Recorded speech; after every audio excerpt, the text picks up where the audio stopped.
Shalom.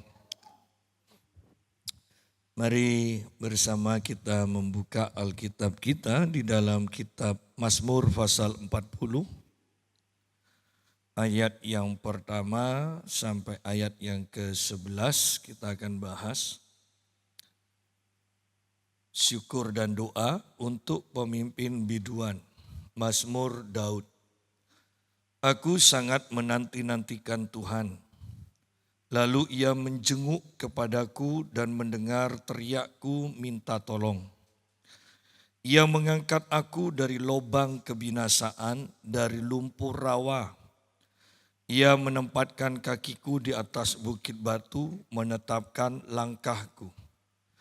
Ia memberikan nyanyian baru dalam mulutku untuk memuji Allah kita. Banyak orang akan melihatnya dan menjadi takut lalu percaya kepada Tuhan. Kita berhenti sampai sini dulu. Ayat yang keempat adalah ayat yang sangat kita kenal.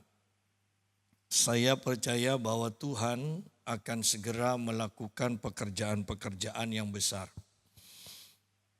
Ketika saya di Malaysia, kami bercakap-cakap dengan pendeta dari Singapura dan juga beberapa jemaatnya.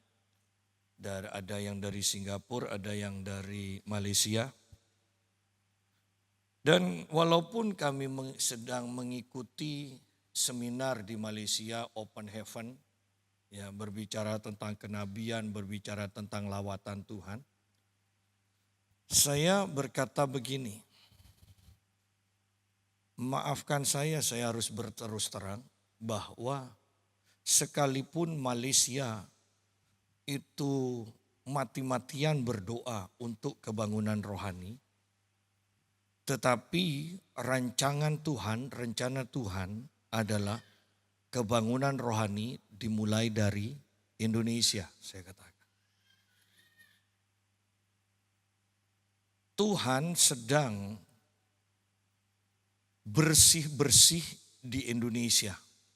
Dan setelah Tuhan bersih-bersih di Indonesia, maksudnya secara khusus bersih-bersih di gereja di Indonesia, maka dia akan melawat Indonesia sedemikian rupa, baru kemudian ini akan menjalar ke Malaysia dan Singapura, saya katakan. Dan mereka sepakat dengan saya, ya kami tahu itu, dia bilang. Bahwa pada akhirnya Tuhan menjelaskan kasih karunia dari Tuhan itu bukanlah berdasarkan usaha kita. Yang disebut kasih karunia Tuhan itu adalah rancangan Tuhan yang Tuhan akan kerjakan dalam kehidupan manusia. Itu kasih karunia. Ya. Bahwa Tuhan punya rancangan dan ini mau tidak mau harus terjadi. Walaupun Tuhan akan cari orang untuk bekerja sama dengan dia, tetapi ingat rencana itu dimulai dari Allah. Dan itu tidak bisa diubahkan. Ya. Kalau kita perhatikan bahkan gereja-gereja di Indonesia, betapa banyaknya penyesatan demi penyesatan, ajaran-ajaran yang tidak benar. Tidak masalah, karena ini adalah awal dari Tuhan bersih-bersih. Kita sedang dihebohkan oleh gereja besar di Indonesia yang pecah. Intinya rebutan uang, rebutan jemaat, rebutan uang. Dan ada gereja besar juga yang ternyata masuk membuat gereja itu juga pecah. Jadi betapa mengerikannya, ya. Seperti partai politik aja kan akhirnya. Dan tidak masalah. Saya merasakan Tuhan berkata tidak masalah. Karena ini adalah waktunya Tuhan bersih-bersih. Supaya kelihatan mana yang benar, mana yang tidak benar. Seorang anak Tuhan menghubungi saya dan berkata dia ikut pelayanan dari Bapak GMM Mutu di 3 gereja di Jakarta.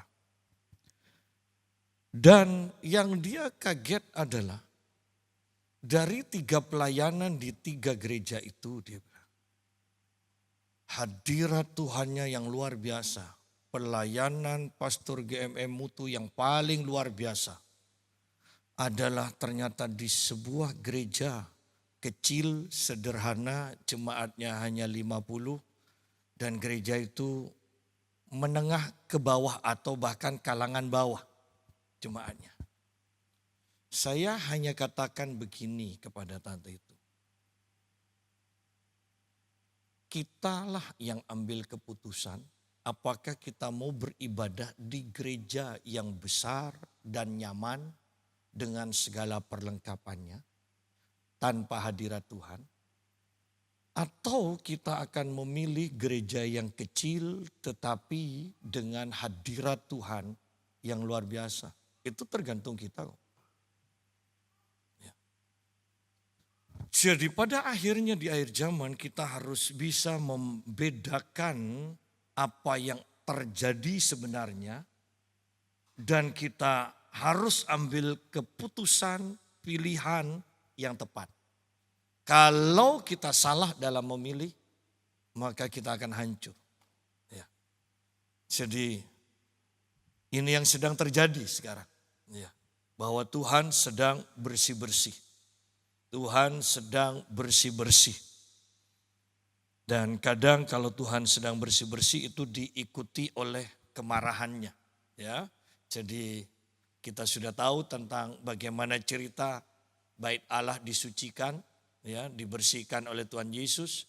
Baru setelah dibersihkan, Yesus menyembuhkan orang-orang sakit. Ya. Nah, mari kita lihat sekarang Mazmur 40 ini. Ketika kita menyembah Tuhan tadi, saya merasa mendengar Tuhan berkata begini. Aku sudah mendengar jeritanmu yang begitu luar biasa. Engkau menderita, engkau bingung, dan engkau sudah menjerit. Sekian lama engkau menjerit kepadaku, sekarang diam dan lihatlah bagaimana aku bertindak. Diam dan lihatlah bagaimana aku bertindak. Itu yang saya rasakan Tuhan katakan ketika kita menyembah di awal ibadah tadi. Untuk pemimpin biduan Mazmur Daud, aku sangat menanti-nantikan Tuhan. Lalu ia menjenguk kepadaku mendengar teriakku minta tolong. Ia mengangkat aku dari lubang kebinasaan, dari lumpur rawa. Ia menempatkan kakiku di atas bukit batu, menetapkan langkahku. Nah, pemazmur di sini katakan, dan ini adalah Raja Daud, mengatakan dalam keadaan di mana dia ada di lubang kebinasaan, ada di lumpur rawa, dikatakan berarti ini berbicara tentang posisi yang paling bawah. Ya. Posisi di mana itu juga begitu kotornya, lumpur rawa. Tetapi dalam keadaan seperti itu, dia terus menanti-nantikan Tuhan. Bahkan dikatakan, aku sangat menanti-nantikan Tuhan. Perhatikan kata menanti-nantikan Tuhan saja, kita sudah tahu bahwa itu butuh ketekunan, itu butuh kesungguhan, itu butuh rasa haus dan lapar akan Tuhan, itu mengharapkan sungguh-sungguh pertolongan Tuhan. Dan posisi dari pemazmur pada waktu itu adalah ada di dalam lubang kebinasaan dikatakan. Ya. Dan dalam keadaan seperti itu bukan hanya menanti-nantikan Tuhan, tetapi pemazmur katakan aku sangat menanti-nantikan Tuhan. Anda bayangkan saja kalimat ini. Sangat menanti-nantikan Tuhan. Ya. Padahal menanti-nantikan Tuhan saja dikatakan orang yang menanti-nantikan Tuhan itu mendapatkan kekuatan baru dari Tuhan. Ya. Di sini karena pemazmur sudah ada di dalam lubang kebinasaan, ada di dalam lumpur rawa, dia mencari Tuhan. Dia menanti-nantikan Tuhan. Kenapa? Karena dia sudah tidak berdaya. Dia tidak bisa naik sendiri dari lubang kebinasaan itu. Dia hanya menanti-nantikan Tuhan, dia hanya berharap kepada Tuhan. Dan bahkan dikatakan sangat menanti-nantikan Tuhan. Anda bisa bayangkan kalimat demi kalimat ini menggambarkan keputusasaan dalam menghadapi keadaannya. Dan juga menggambarkan pengharapan yang begitu besar atas pertolongan dari Tuhan. Dan kata menanti-nantikan juga berarti itu tidak berseru dan langsung mendapat jawaban. Ini membutuhkan ketekunan. Ini membutuhkan ketekunan. Tidak masalah kita menghadapi masalah. Tidak masalah Tuhan belum segera menjawab. Yang penting adalah jangan kehilangan pengharapan dengan pengertian bahwa Tuhan pasti akan menjawab. Jangan putus asa. Intinya itu aja. Jangan putus asa.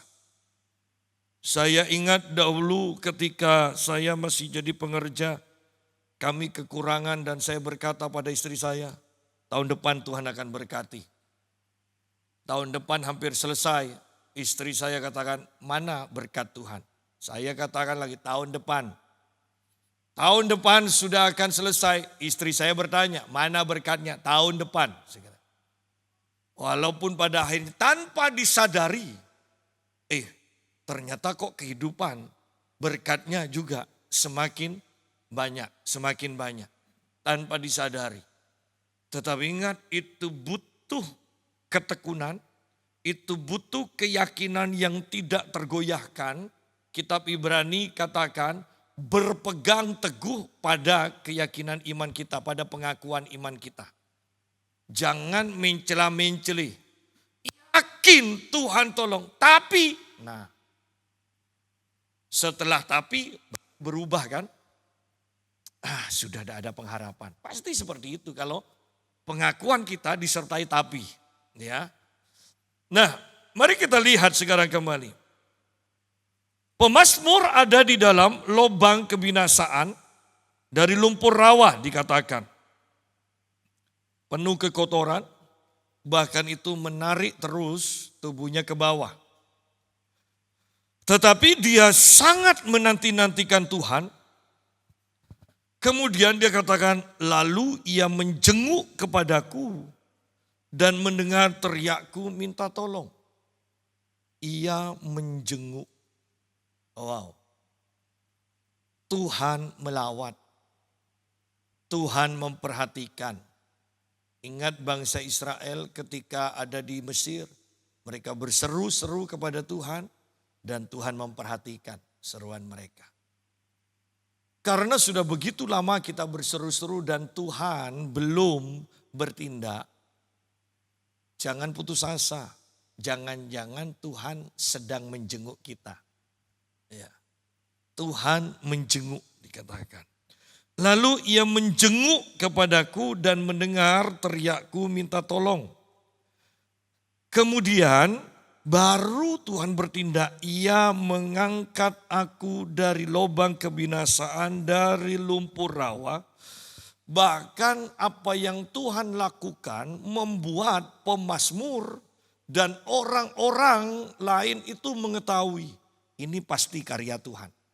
Kenapa? Dari pemazmur ada di lubang kebinasaan, dari lumpur rawa dikatakan, kemudian Tuhan mengangkat dia, bukan hanya keluar dari lubang kebinasaan, bukan hanya keluar dari lumpur rawa ini, tetapi Tuhan membawa dia naik ke bukit batu. Itu kan semua orang tahu bahwa ini bukan karya manusia. Kalau karya manusia ya dari lubang kebinasaan cukuplah naik saja. Itu sudah luar biasa. Tetapi Tuhan tidak demikian. Ia menempatkan kakiku di atas bukit batu, menetapkan langkahku dikatakan. Pemazmur mengetahui di sini dan mengakui Tuhan yang menempatkan kakinya di atas bukit batu. Tuhan yang mengangkat dia dari lubang kebinasaan, bukan hanya sekedar keluar dari lubang kebinasaan, tetapi justru juga membawa peninggian kepada pemazmur, memberikan promosi kepada pemazmur sampai di atas bukit batu. Artinya kalau sudah di atas bukit batu, selain dia dipromosikan, itu berbicara tentang penempatan yang aman, penempatan di mana orang lain tidak bisa mengalahkan dia. Jadi betapa luar biasanya. Orang yang tidak mengenal Tuhan, mendengar cerita ini, mendengar firman Tuhan ini, mungkin mengatakan, menghayal. Tetapi justru inilah hayalan yang di luar kemampuan kita, hanyalah Tuhan yang bisa mengerjakannya. Bagaimana bisa dari banyak hutang, kemudian kita menjadi orang yang sangat diberkati, bukan hanya bebas dari hutang, tetapi mempunyai kekayaan yang luar biasa. Itu hanya Tuhan yang bisa mengerjakannya. Dalam keadaan seperti sekarang, kalau kita tidak mengandalkan dan mengutamakan Tuhan, habis kita. Saya kemarin di tempat fitness bertemu dengan seseorang yang sudah lama saya tidak ketemu. Dan dia katakan begini, tahu enggak bahwa tanteku sekarang sudah pindah rumah? Loh, enggak tahu saya bilang. Saya tidak pernah berhubungan. Kenapa kau pindah? Rumah mertuanya disita bank. Itu rumah yang super besar. Adi tahu juga. Disita bank. Terus ya sudah pindah. Sekarang dia tinggal sendiri nyewa rumah yang kecil. Karena itulah kemampuannya. Nah yang saya mau katakan bahwa ini waktu-waktu yang jahat loh. Segala sesuatu yang kita pikir aman, itu bisa berubah sedemikian rupa. Anehnya dan juga bodohnya banyak orang, termasuk orang Kristen, dalam keadaan waktu yang jahat ini, banyak orang yang kendor dalam berpegang, berharap kepada Tuhan. Banyak orang yang justru mengalihkan pandangannya dari Tuhan kepada hal-hal dunia. Mereka semakin sibuk, mereka semakin berusaha untuk mencari, tetapi mereka kok semakin kehilangan. Karena mereka salah. Dalam keadaan di zaman yang jahat ini, ingat, sepenuhnya ini adalah waktunya Tuhan berkarya.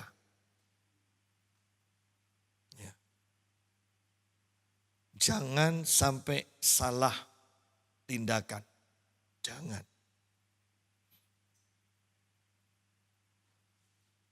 Ia menempatkan kakiku di atas bukit batu. Menempatkan langkahku, menetapkan langkahku. Dan pemazmur menyadari ini. Tuhan memberikan nyanyian baru dalam mulutku untuk memuji Allah kita. Banyak orang akan melihatnya dan menjadi takut, lalu percaya kepada Tuhan. Kita fokus dulu kepada kalimat pertama. Tuhan memberikan nyanyian baru dalam mulutku untuk memuji Allah kita. Bahwa bahkan pujian dari Daud, pemazmur, yang hanya menceritakan memuji tentang apa yang dialaminya pun, pemazmur berkata, Tuhan yang memberikan nyanyian baru itu. Bisakah kita terus fokus dengan pengakuan bahwa segala sesuatunya dari Tuhan, dan untuk kemuliaan Tuhan. Seringkali kita ketika mendapat pertolongan, ya, seringkali kita lupa untuk mengatakan ini dari Tuhan. Kita sering berkata kalau bukan karena si A, kalau bukan karena saya kenal dengan orang ini, kalau bukan karena dokter ini, kalau bukan karena ini, lupa Tuhannya. Tetapi pemazmur bukan orang yang seperti itu. Ketika dia bebas dari masalahnya, ketika dia mendapatkan promosi, dia mengalami sukacita, dia mengeluarkan puji-pujian. Bahkan pemazmur mengatakan, yang membuat dia memuji itu, yang memberikan kata-katanya sendiri, itu adalah Tuhan. Itu kan remeh kan? Tetapi itu pun pemazmur katakan dari Tuhan. Ya. Banyak orang yang melupakan Tuhan ketika dia berhasil. Banyak orang juga yang melupakan Tuhan ketika dia terperosok ke bawah. Dia pikir mampu untuk keluar sendiri. Daud kurang apa? Dia adalah raja. Dia pribadi yang sangat kaya. Dia banyak pengikut. Tetapi dalam keadaan-keadaan yang dia alami, hanya Tuhan yang dia nantikan.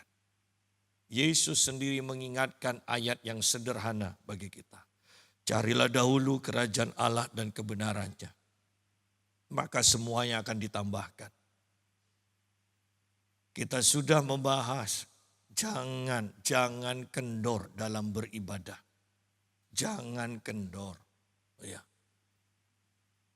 Nah, di sini dikatakan ia memberikan nyanyian baru dalam mulutku untuk memuji Allah kita. Betapa pentingnya pujian-pujian kita itu berdasarkan pengalaman dengan Tuhan. Ya. Kalau kita mau jujur, pujian Kristen zaman sekarang, itu sedikit loh yang berdasarkan pengalaman dengan Tuhan. Mereka asal ngarang aja. Bahkan pujian ini kita berusaha untuk menghafal, baru hafal sudah ada pujian yang lain. Kenapa? Seakan-akan mereka kejar setoran aja. Bandingkan dengan nyanyian-nyanyian masa lalu. Nyanyian yang sangat sederhana. Kerja buat Tuhan selalu manis. Loh, kata-katanya kan sangat sederhana. Tetapi ini dikarang oleh orang-orang yang sungguh-sungguh melayani dalam misi. Mereka mengalami penderitaan. Tetapi Tuhan memberikan damai, memberikan sukacita kepada mereka di tengah-tengah penderitaan mereka. Sehingga ketika lagu ini keluar, itu langsung booming dan orang bisa sambil nyuci pun mereka bisa nyanyi loh lagu seperti ini. Tetapi kalau lagu-lagu sekarang yang hanya ciptaan, bukan berdasarkan pengalaman, Anda bisa lihat. Kadang saya takut sendiri ketika melihat YouTube pujian-pujian kekristenan. Tetapi saya juga berkata pada istri saya, apakah saya sendiri yang merasa? Dan puji Tuhan istri saya mengatakan, enggak kok. Betul apa yang kamu rasakan, saya juga merasakan. Bahwa kadang pujian-pujian itu seakan-akan bukan membawa kita itu melihat Tuhan. Tetapi seakan-akan yang saya rasakan itu menyedot perhatian kita untuk fokus kepada penyanyinya. Dulu. Kalau Anda bisa peka merasakannya. Dan ini adalah roh yang salah. Roh yang salah. Roh yang benar itu akan selalu membawa kita fokus kepada Tuhan. Ya. Hati-hati di sini. Bahkan kalau kita mau jujur, bukankah kita sendiri bisa merasakan ketika kita ikut nyanyi, kok kering ya, tidak ada hadirat Tuhan. Memang, karena itu bukan lagu yang diinspirasikan dari Tuhan. Pemazmur di sini mengatakan, Tuhan yang memberikan nyanyian baru. Bagaimana Tuhan memberikan nyanyian baru itu? Diawali oleh, aku sangat menanti-nantikan Tuhan. Kenapa? Karena pemazmur menyadari dia tidak bisa keluar dari masalahnya sendiri. Dia harus mengandalkan Tuhan. Dia berseru pada Tuhan. Dia menanti-nantikan Tuhan. Aku sangat menanti-nantikan Tuhan. Diawali dari aku sangat menanti-nantikan Tuhan. Diselesaikan dengan Tuhan memberi nyanyian baru. Kalau mau jujur, sekarang pencipta lagu rohani itu kira-kira berapa jam setiap hari menanti-nantikan Tuhan? Anda tidak bisa mendapatkan sesuatu dari karangan manusia. Hanya yang dari surga yang bisa menguatkan, memulihkan, dan memperlengkapi kita. Kita harus punya kepekaan untuk menilai lagu ini, lagu yang diurapi, inspirasi dari surga, atau ini hanya karangan manusia saja. Kita harus peka di sana. Ya. Ia memberikan nyanyian baru dalam mulutku untuk memuji Allah kita. Banyak orang akan melihatnya dan menjadi takut lalu percaya kepada Tuhan. Lagu ya yang dari Tuhan itu pengurapannya akan bisa dirasakan loh. Dalam sebuah bukunya, Smith Wigglesworth berkata, di sebuah kapal, dia hanya menyanyikan lagu dan suaranya jelas bukan suara penyanyi. Tetapi lagu yang diurapi, dinyanyikan oleh orang yang diurapi ini, membuat seluruh orang yang ada di kapal itu tersungkur. Mereka nangis bertobat. Jadi kita lihat di sini bahwa pengurapan itu sangat penting. Pengurapan itu bisa dirasakan. Bohong kalau seseorang mengatakan dirinya diurapi, atau kita mendengar orang mengatakan, wow si A diurapi, tetapi pengurapannya tidak bisa dirasakan. Memangnya setan itu lari karena kita memakai nama Yesus. Hanya nama Yesus. Buktinya anak-anak Skewa mengusir setan memakai nama Yesus. Setan itu hanya takut. Dan dia bisa merasakan juga atas pengurapan dari seseorang. Itu yang membuat setan takut. Kuk itu dipatahkan oleh pengurapan, dikatakan. Dan pengurapan hanya diberikan kepada orang yang bisa dipercaya oleh Tuhan. Bagaimana bisa dipercaya kalau kita tidak menghabiskan banyak waktu dengan Tuhan? Kita pun kepada seseorang, bagaimana bisa percaya? Oh karena kita sudah kenal luar dalam, ya kan? Bagaimana bisa kenal luar dalam? Karena sering kumpul, sering ngopi, mungkin kan gitu. Jadi hati-hati di akhir zaman ini. Banyak orang akan melihatnya dan menjadi takut. Lalu percaya kepada Tuhan. Mereka bisa merasakan hadirat Tuhan melalui nyanyian itu. Dan dampaknya adalah pertobatan. Di sini dikatakan, lalu percaya kepada Tuhan. Bagaimana percaya kepada Tuhan? Kalau mereka tidak merasakan hadirat Tuhan, kehadiran Tuhan, pengurapan Tuhan itu. Banyak orang akan melihatnya dan menjadi takut. bahwa pengurapan dari Tuhan itu akan memberikan rasa takut yang kudus kepada Tuhan.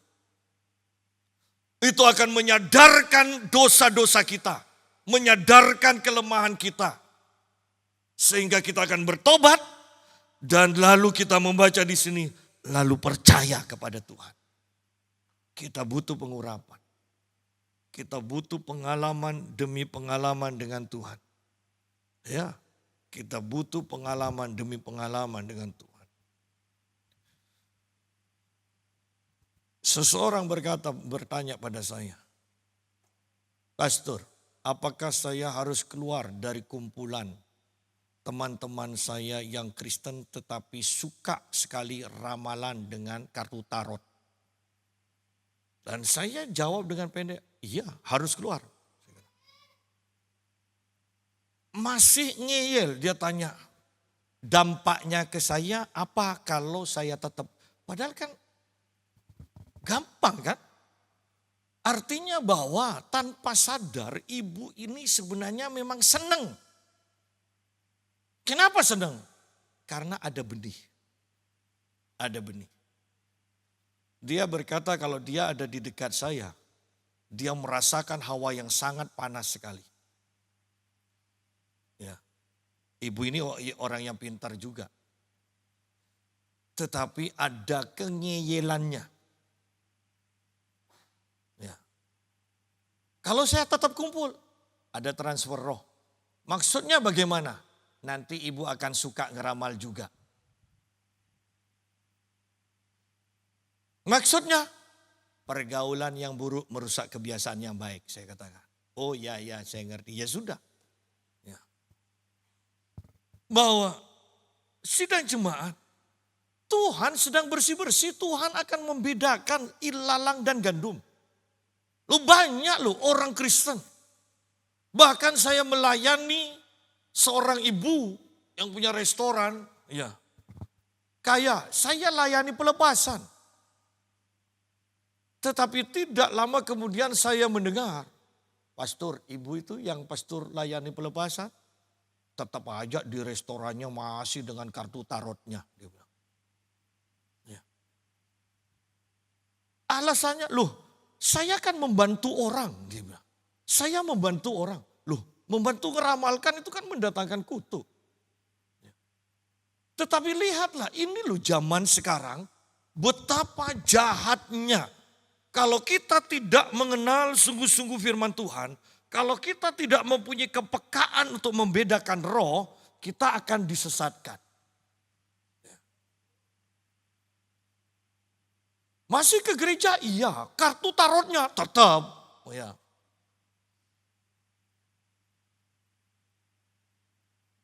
Jadi hati-hati. Kan sekarang kalau Anda ngikuti kan orang seneng cari kodamnya apa, ya kan? Kodamnya. Padahal yang dimaksud kodam itu roh penjaga yang diturunkan dari nenek moyang. Roh penjaganya berupa apa? Harimau. Roh ya, yang repot itu lucu kalau sudah roh penjaganya apa? Babi. Babi. Kan lucu juga ya. Itu nanti diajak sama kodamnya diajak makan terus itu. Ya. Tetapi yang saya mau tekankan bahwa orang yang tanya seperti itu, kalau lihat nama-namanya Kristen loh. Karena kebanyakan orang Kristen ini ya memang yang tidak ada kerjaan. Kenapa? Dikasih kerjaan tidak dilakukan. Pergi beritakanlah Injil, coba. Yang Yesus perintahkan kita selalu takut, tidak memungkinkan di Indonesia. Pokoknya sehingga pekerjaan yang diberikan tidak dikerjakan, maka kita tidak ada kerjaan. Makanya ramalan-ramalan yang tidak penting itu yang diikuti. Ya. Nah kembali pada pembahasan kita. Ayat yang kelima. Berbahagialah orang yang menaruh kepercayaannya pada Tuhan. Yang tidak berpaling kepada orang-orang yang angkuh. Atau kepada orang-orang yang telah menyimpang kepada kebohongan. Intinya bahwa ketika pemazmur ada di dalam lubang kebinasaan. Dia tidak mengandalkan orang.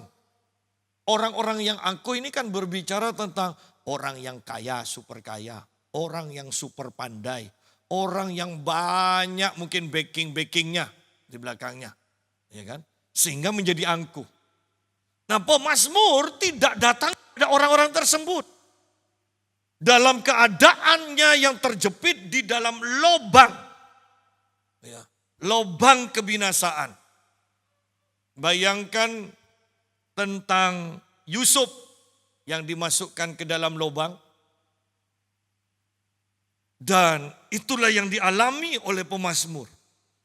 Dia tidak berseru, dia tidak mencari teman-temannya, orang-orang yang angkuh, yang punya keahlian, punya kekayaan, punya pengaruh dan sebagainya. Dia berseru pada Tuhan. Dia sangat menanti-nantikan Tuhan. Ini tidak mudah, tidak mudah. Ingat hari Minggu yang lalu kesaksian yang saya katakan tentang Smith Wigglesworth. 3 bulan dia cari uang, tidak mendapatkan. Kemudian istrinya katakan, coba cari Tuhan, tanya ke Tuhan. Dan Tuhan sebutkan satu nama. Ketika dia datang, lihat bahwa Tuhan sebenarnya memang merencanakan semua yang baik. Orang ini katakan, dari 3 bulan yang lalu uang saya yang ada di anggaplah koperasi simpan pinjam. Itu dikatakan harus sudah ambil. Ambil.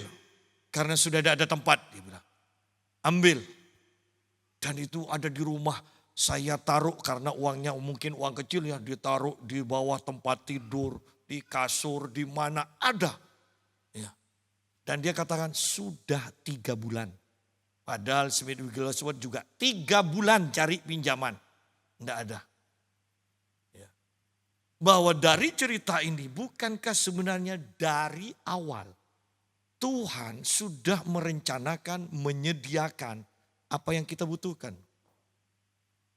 Hanya kita itu jarang dan tidak mau ketika kita mengalami masalah langsung tanya ke Tuhan. Selalu Tuhan jadi alternatif yang terakhir.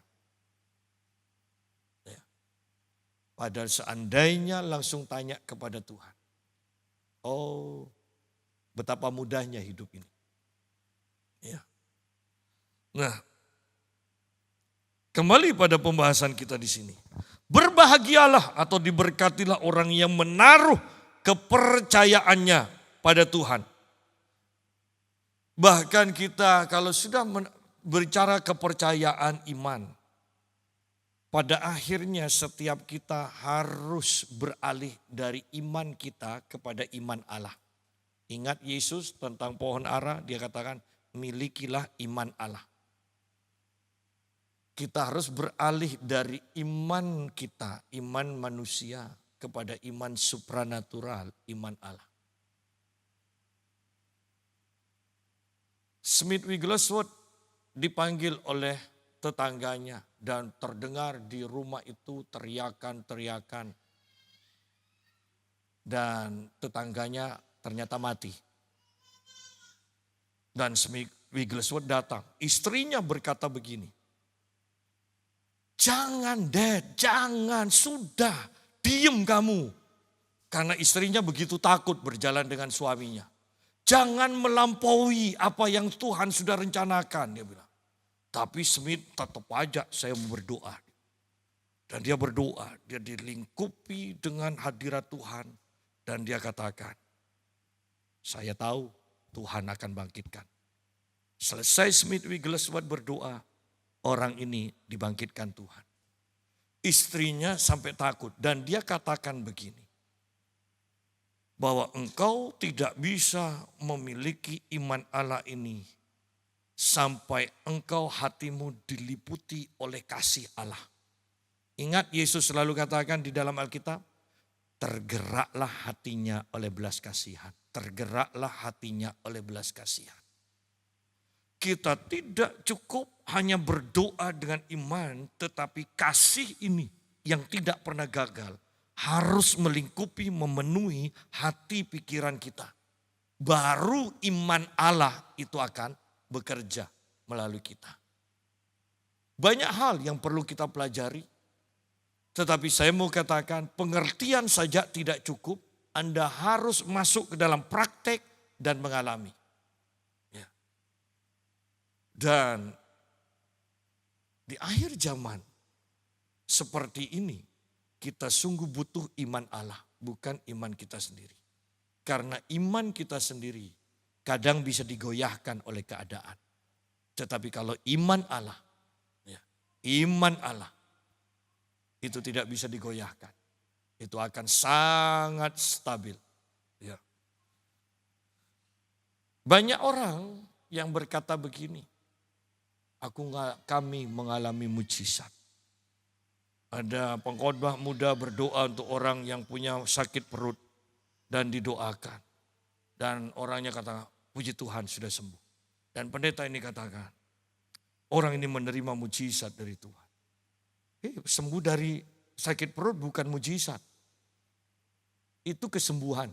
Bedakan karunia mujizat dengan karunia kesembuhan. Itu kesembuhan, bukan mujizat. Mujizat itu kalau Anda mati, kemudian jadi hidup. Mujizat itu kalau tangan Anda misalnya tinggal separuh seperti ini, kemudian tumbuh. Mujizat itu kalau kita buta, sudah tidak ada yang bisa menyembuhkan, kemudian langsung bisa melihat, itu mujizat. Ya. Kalau sakit kepala sembuh, itu kesembuhan, bukan mujizat.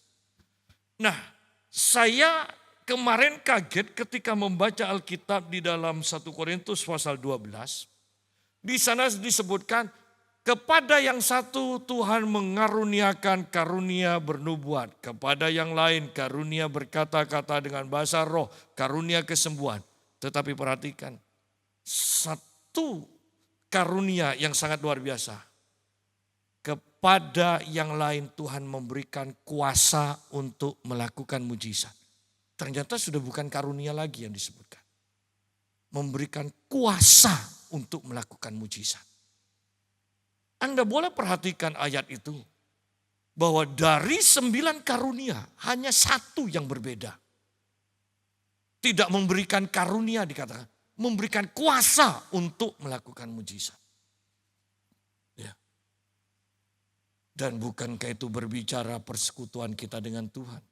Kalau sudah berbicara tentang kuasa, karunia bukan karena usaha kita. Karunia itu pemberian. Tetapi kalau kuasa, tunggu ya. Jangan keluar dari Yerusalem sampai Allah Bapa memperlengkapi engkau dengan kuasa dari tempat yang maha tinggi. Bukankah mereka harus berdoa 10 hari baru diperlengkapi dengan kuasa. Itu yang membuat perbedaan dari 9 karunia. Karunia mujizat itu berbeda dengan yang lain. Ya. Nah, yuk kita lanjutkan. Ayat 6. Banyaklah yang telah kau lakukan ya Tuhan Allahku. Perbuatanmu yang ajaib dan maksudmu untuk kami. Tidak ada yang dapat disejajarkan dengan engkau. Aku mau memberitakan dan mengatakannya tetapi terlalu besar jumlahnya untuk dihitung. Perhatikan bahwa dikatakan banyak yang telah Tuhan lakukan. Perbuatan-perbuatan Tuhan dikatakan terlalu besar jumlahnya. Banyak dan terlalu besar jumlahnya untuk dihitung. Nah, dengan firman ini, berapa kali, berapa sering kita menyadari perbuatan Tuhan atas hidup kita dan bersyukur. Karena dikatakan banyak dan terlalu besar. Kata terlalu besar. Bukankah itu seharusnya membuat kita sadar bahwa ini pekerjaan Tuhan? Kenapa? Terlalu besar. Bayangkan Anda diberi uang 100.000, ya, bandingkan dengan Anda diberi uang 1 miliar. Bagaimana bisa kita tidak bersyukur dengan pemberian 1 miliar itu? Dan di sini ada dikatakan terlalu besar jumlahnya untuk dihitung. Terlalu besar. Bagaimana kita bisa tidak sadar akan karya Tuhan, padahal karya Tuhan itu terlalu besar jumlahnya. Dikatakan. Banyak. Berarti berapa kali kita bersyukur? Karena itu banyak. Bahkan di sini dikatakan, banyaklah yang telah kau lakukan ya Tuhan Allahku, perbuatanmu yang ajaib dan maksudmu untuk kami. Tidak ada yang dapat disejajarkan dengan engkau. Bahwa perbuatan yang ajaib yang Tuhan lakukan, itu dengan satu tujuan membuat kita sadar bahwa Allah kita adalah Allah yang terbesar. Tidak ada yang bisa sejajarkan dengan Allah. Apa yang tidak bisa dilakukan manusia, apa yang tidak bisa dilakukan oleh ilah-ilah yang lain, itu dilakukan oleh Allah kita. Sehingga pemazmur katakan tidak ada yang bisa disejajarkan dengan kau. Berarti kalau yang lain tidak bisa melakukan, hanya Allah yang melakukannya, Anda bisa bayangkan betapa ajaibnya pekerjaan itu. Dan dalam keadaan seperti itu kita melihat ada orang-orang yang tetap tidak menyadari. Bahkan tidak bersyukur. Sangat mengerikan. Bahwa untuk bisa melihat dan menyadari karya Tuhan saja, ternyata butuh karya Tuhan untuk membuka mata rohani kita. Sadar. Mungkin kita hidup pas-pasan sekarang. Saya mau katakan, itu pun kita harus sadar. Ketika banyak orang terpuruk, kita masih bisa hidup walaupun pas-pasan. Dan di akhir zaman ini, sebenarnya hidup pas-pasan tidak masalah. Kenapa? Karena memang ini akhir zaman di mana segala kedagingan kita, ketergantungan kita dengan hal-hal yang duniawi harus dipreteli dan diganti dengan kehidupan rohani. Karena kalau tidak kehidupan kedagingan kita ini tidak dipreteli dan diganti dengan kehidupan rohani, kita tidak akan pernah bisa mengalami pengangkatan. Segala hal yang daging, ya, Alkitab katakan tidak akan bisa diterima dalam kerajaan Allah. Sehingga mulai sekarang sebenarnya kedagingan kita harus mulai dipreteli, ditanggalkan, diganti dengan hal-hal yang rohani. Banyak orang yang tidak menyadari ini, banyak gereja yang tidak mengajarkan hal ini. Ya. Ya. Terlalu besar jumlahnya untuk dihitung. Aku mau memberitakan dan mengatakannya, tetapi terlalu besar jumlahnya untuk dihitung.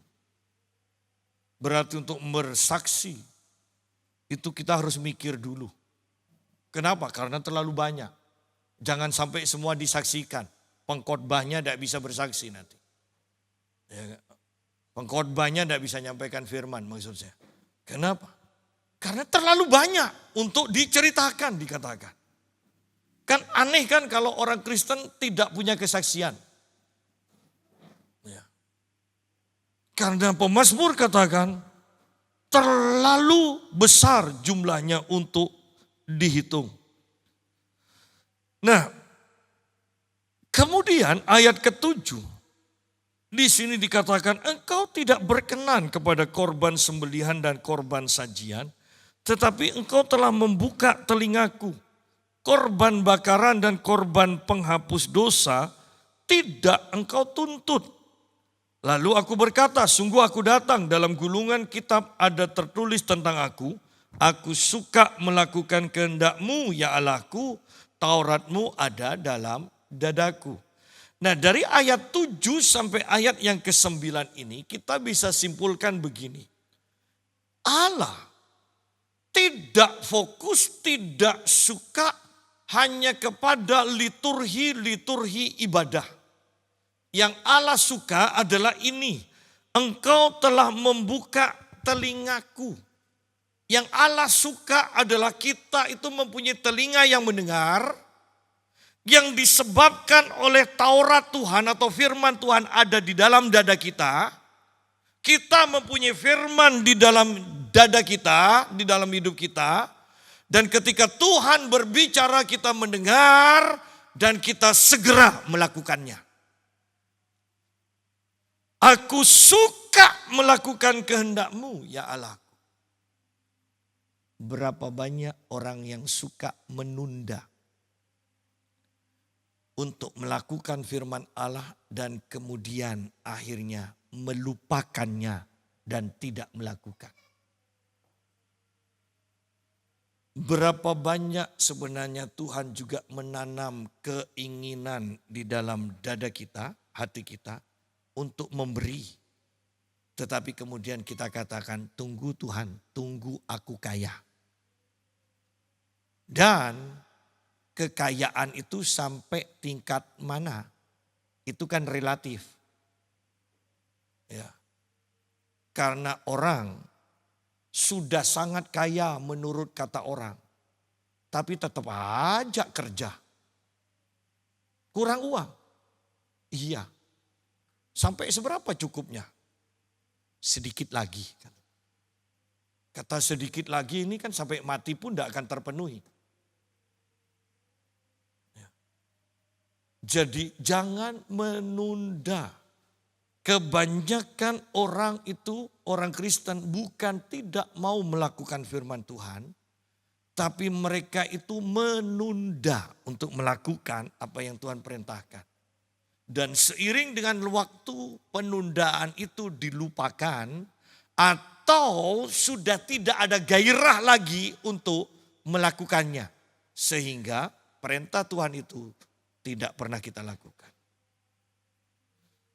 Anda tidak melakukan kehendak Tuhan. Dan banyak orang menutupi rasa bersalah karena tidak melakukan, tidak segera mentaati perintah Tuhan dengan ibadah. Ya, lihat di sini. Anda harus mengerti, hati-hati di sini. Bukan ibadah itu salah. Ya. Tetapi ingat bahwa banyak orang mendapatkan perintah langsung dari Tuhan, digerakkan oleh Tuhan untuk melakukan sesuatu, tetapi mereka tidak melakukan ini karena mereka merasa bersalah, mereka mengganti dengan rajin ibadah. Padahal seharusnya yang benar adalah ketika kita rajin ibadah, kita akan lebih sering mendengar suara Tuhan dan kita akan menjadi pelaku ketika kita mentaatinya.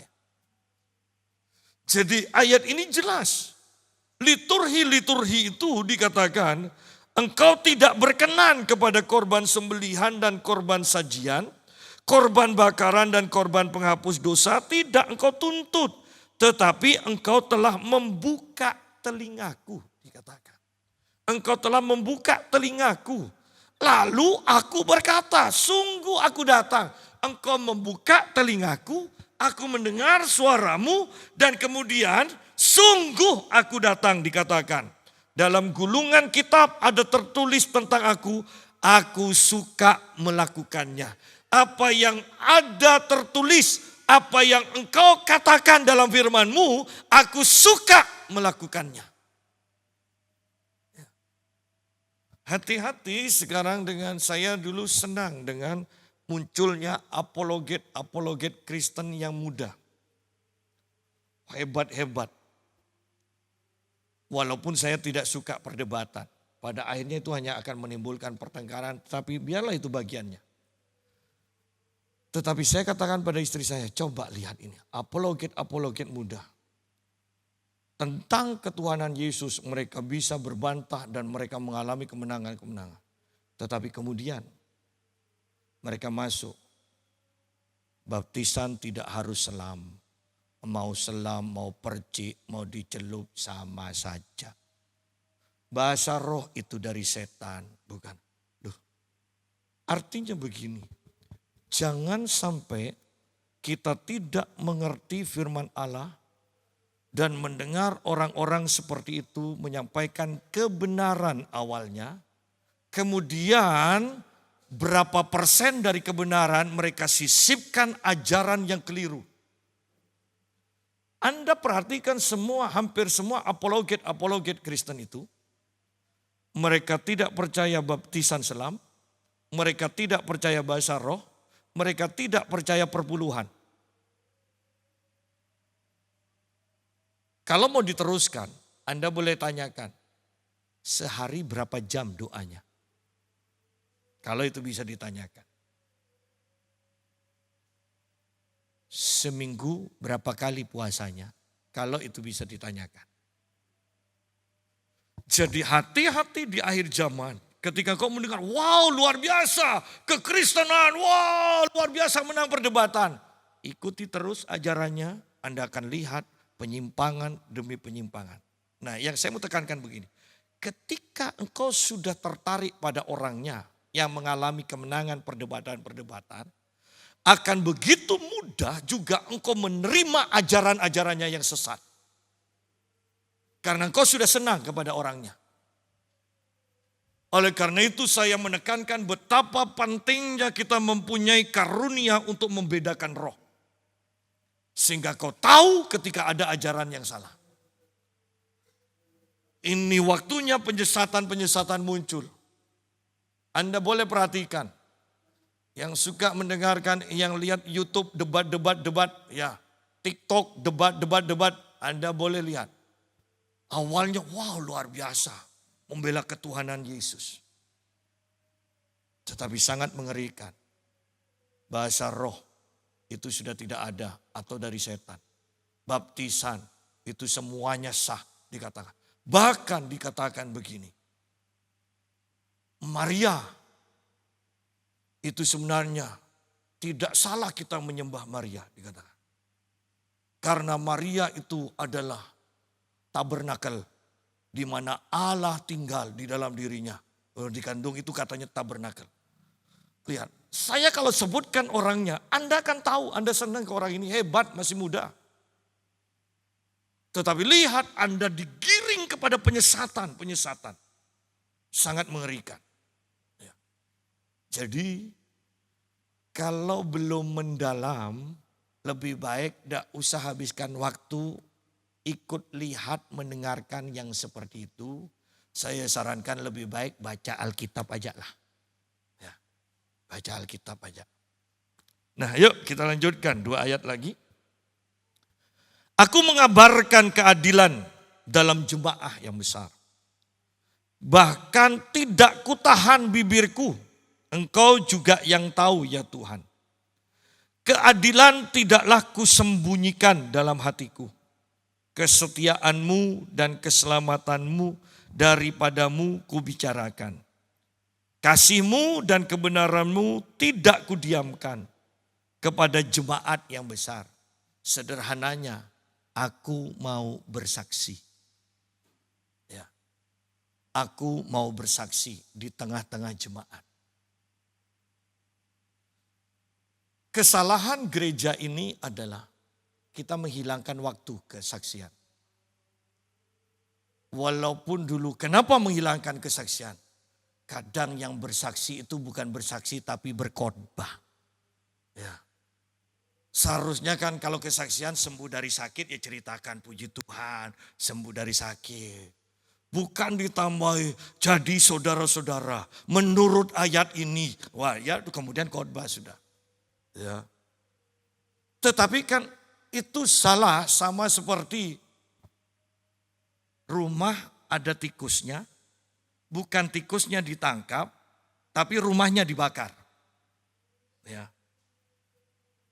Bahwa bukan waktu kesaksian yang salah, orangnya yang bersaksi salah, bukan bersaksi malah khotbah atau menceritakan keadaan yang di luar kesaksian. Dan kemudian diambillah kebijaksanaan yang salah. tidak ada kesaksian. Ya. Ayo, kalau saya mau tekankan begini. Kalau WL merasa harus memberi kesempatan bersaksi, silakan. Tapi kalau WL juga merasa ini ada hadirat Tuhan, jangan sampai terpotong karena kesaksian, silakan juga.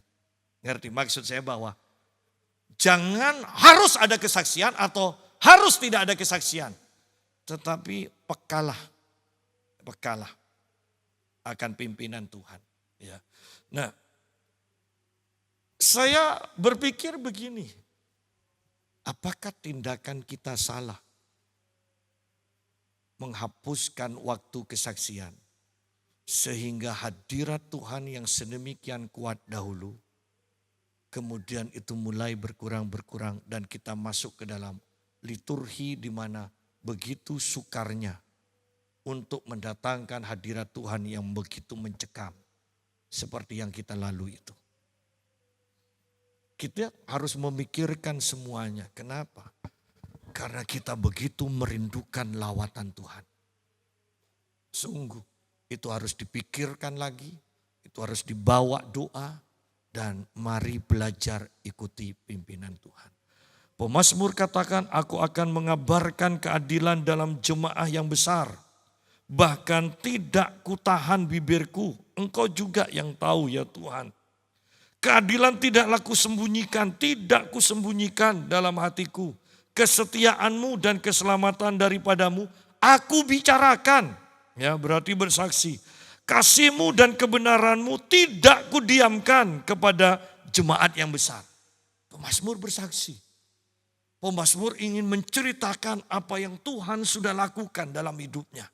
Supaya orang lain juga itu dikuatkan. Ingat seperti yang saya sudah sering khotbahkan dahulu. Bahwa kesaksian yang kita sampaikan itu sebenarnya mengimpartasikan kekuatan, kuasa supaya orang lain juga mengalami apa yang kita saksikan. Ya.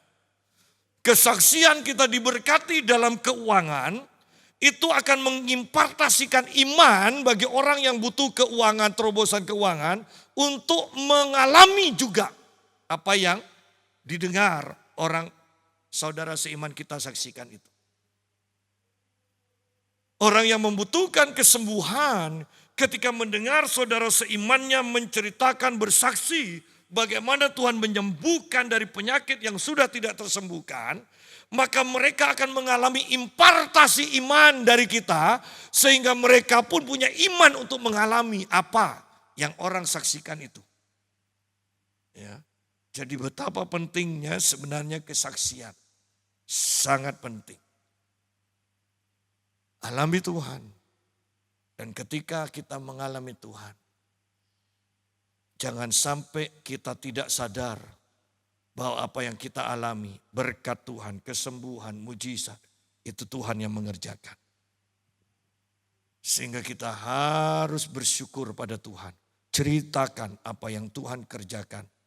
Karena itu sebenarnya mempersiapkan kita untuk menerima pekerjaan Tuhan yang lebih dahsyat lagi ke depannya.